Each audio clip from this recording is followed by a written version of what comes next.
En route vers le sommet des objectifs du millénaire pour le développement. Cette rencontre au débat s'est déroulée au centre de conférence du ministère des Affaires étrangères et européennes.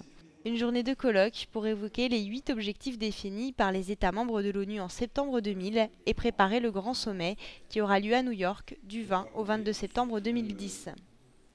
Réduire l'extrême pauvreté et la faim, assurer l'éducation primaire pour tous, promouvoir l'égalité et l'autonomisation des femmes, réduire la mortalité infantile, améliorer la santé maternelle, combattre le VIH, le paludisme et d'autres maladies, mais aussi assurer un environnement humain durable et mettre en place un partenariat mondial pour le développement. Voilà les 8 objectifs du millénaire pour le développement que les Nations Unies souhaitent atteindre d'ici à 2015. 10 ans après la définition de ces piliers, des progrès en termes de mobilisation politique et de méthode sont à noter, grâce notamment à la définition d'indicateurs de mesure. Pourtant, aux 2 tiers du parcours, les objectifs sont inégalement atteints. En fait, la principale source d'inégalité, elle n'est pas sectorielle, elle est géographique. C'est que les pays en croissance ont atteint les objectifs, la Chine, l'Inde, et ce sont eux qui donnent un bilan mitigé.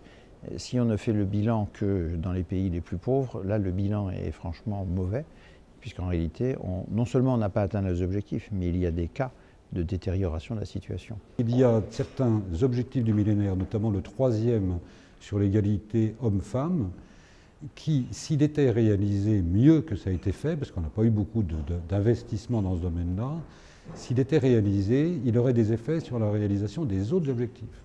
La santé maternelle et infantile, l'accès des filles à l'école. Alors maintenant, les objectifs qui ont le mieux marché sont aussi ceux dont la définition était la plus tangible et sur lesquels on a mis des moyens. Alors le prototype, c'est les objectifs liés au sida.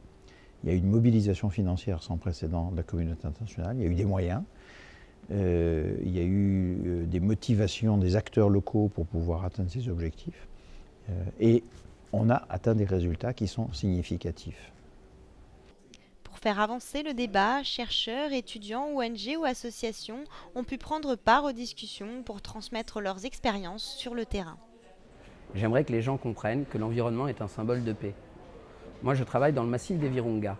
Le massif des Virunga qui est partagé avec 3 pays, le Rwanda, l'Ouganda et la RDC. Le gorille des montagnes n'a pas de passeport. Donc si vous voulez le protéger efficacement, vous êtes obligé de travailler main dans la main avec des pays qui se font peut-être la guerre.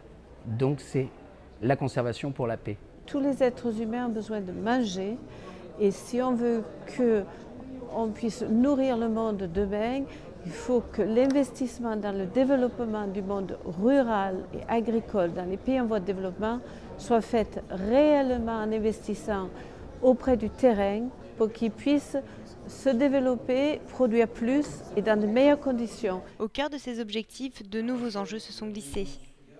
Un enjeu fondamental est celui de l'eau. L'eau dans le monde est rare, il y en a encore suffisamment, mais il faut la bien gérer. Et ça, que ce soit dans les pays riches comme dans les pays pauvres, elle peut être même source de conflits, de disputes, en tout cas de trocs. Et l'eau, c'est indispensable à la vie. Grâce à ce débat, le message que la France portera à New York a pu être confirmé, voire renforcé.